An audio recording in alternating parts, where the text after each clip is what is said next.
और लखनऊ में विधानसभा सत्र के दौरान नेता प्रतिपक्ष माता प्रसाद पांडेय की कथित जाति सूचक शब्द के इस्तेमाल पर सियासत गर्मा गई है। प्रदेश के मत्स्य मंत्री और निषाद पार्टी के अध्यक्ष डॉक्टर संजय निषाद ने इस बयान पर कड़ी नाराजगी जताई। मंत्री ने सपा और उसकी पीडीए राजनीति पर सवाल उठाते हुए कहा कि जो लोग सामाजिक न्याय की बात करते हैं वही इस तरह की भाषा का प्रयोग कर रहे हैं।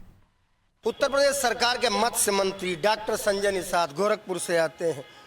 मुख्यमंत्री जी पर बहुत हमलावर थे अखिलेश यादव। आज करे एनडीए और भाजपा जब हारने लगती है तो फार्म 7 भर के वोट कटवाने का काम करती है। इसके मतलब इससे पहले ये लोग फार्म 7 में लोगों का वोट कटवाते थे।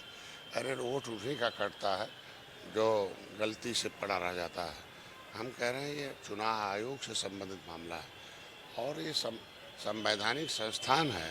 संवैधानिक संस्थान पर टिप्पणी करना उचित नहीं, सम्मान करना चाहिए। उन्हीं की देन है आज के दिन में सदन में लोग हैं।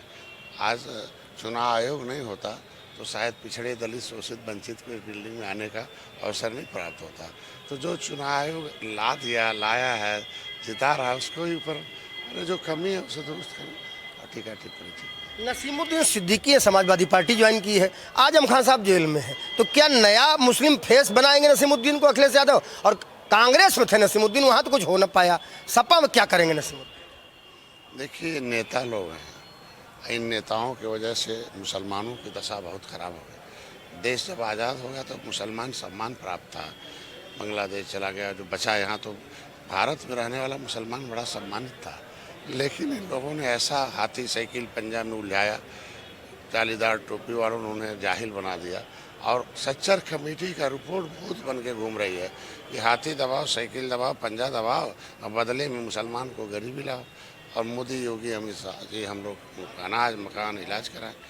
अब मुसलमान का भी भारत का है, वो भी चाहता है कि हमें रोजगार चाहिए, वो भी पढ़े लिखे आगे बढ़े। तो मेरी सरकार उन्हें विकास के उदाहरण अब किसी को भी जोड़ लें आज के दिन में वो कुछ होने वाला नहीं है। मंत्री संजय निषाद उन्होंने साफ साफ कहा कि एक पार्टी पर आरोप लगता है वो जब आते हैं तो फिर लेदरमैन की सरकार हो जाती है, दूसरी पार्टी जब आती है तो मिल्कमैन की सरकार होती, तो फिर अदरमैन कहाँ जाएंगे? उन्होंने कहा फिशरमैन कहाँ जाएंगे, वाशरमैन कहाँ जाएंगे। और ये भी आरोप उन्होंने लगाया कि नेता प्रतिपक्ष माता प्रसाद पांडेय कहते हैं कि क्या भाई डॉक्टर संजय निषाद जी क्या करना चाहते हो? निषादों को एक अनुसूचित जाति के लिए शब्द इस्तेमाल होता है जिसको हम नहीं बोलेंगे लेकिन मंत्री जी ने बोला, वो बनाना चाहते हो क्या?